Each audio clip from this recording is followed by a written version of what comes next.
Pour information, nous allons travailler sur une table qui fait 966 000 lignes, presque 1 million d'enregistrements. Nous verrons que ça n'affecte en rien les temps de réponse.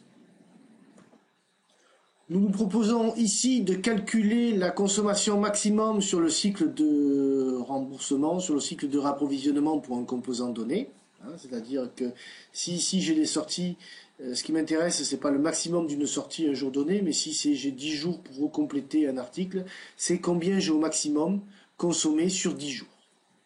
Alors pour faire ce genre de choses, nous avons extrait une table dans laquelle nous avons par produit et par date les entrées et les sorties. Alors, pour visualiser les sorties, nous allons dire je veux par date les sorties. On va demander à Tableau de nous aider à faire le graphe. Il me le montre par année. Moi, je le veux sur l'ensemble des valeurs. Voilà. Donc ici, j'ai les sorties jour par jour. Alors pour l'ensemble des références, ici, je vois que j'ai une période qui correspond aux vacances du mois d'août. Donc nous allons l'exclure, même si ça ne joue pas beaucoup sur le maximum. Là, je l'ai pour l'ensemble des références. Ce qui m'intéresse, c'est de l'avoir pour une référence donnée. Donc on prend la référence, code produit. J'affiche un filtre qui va me servir de sélection. Voilà. J'ai aussi possibilité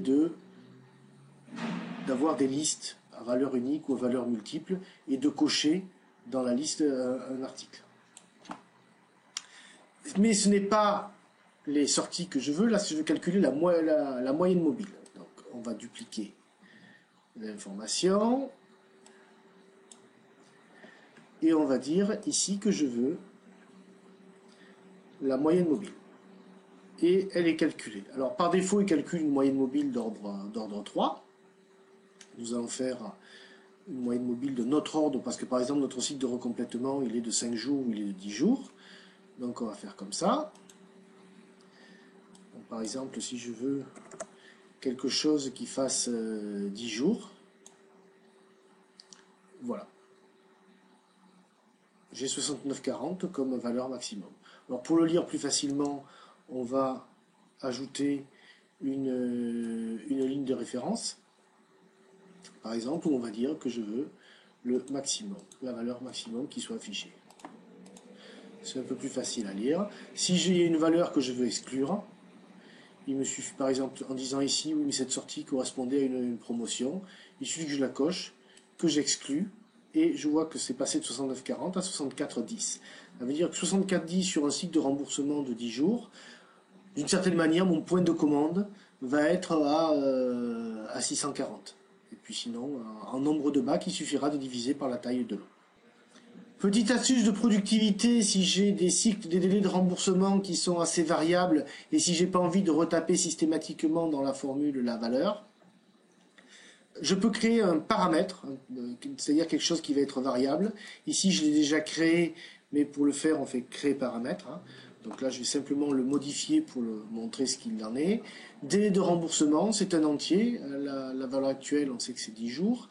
Et ça varie entre 0 et 60 jours. 60 qui correspond à la pro plutôt sur l'extrême-orient, par 5 par exemple, ou par 1. Je fais OK. Et je vais utiliser dans mon calcul de table, je vais personnaliser ici, et au lieu d'avoir moins 10 en dur, je vais utiliser le paramètre délai de remboursement. Donc je vais appeler ça moyenne mobile. Voilà. Et si j'affiche maintenant le paramètre, je vois qu'ici je suis à 10 jours à 69,40. Si j'étais à 20 jours, j'aurais une moyenne mobile sur 20 jours consécutifs de seulement 60.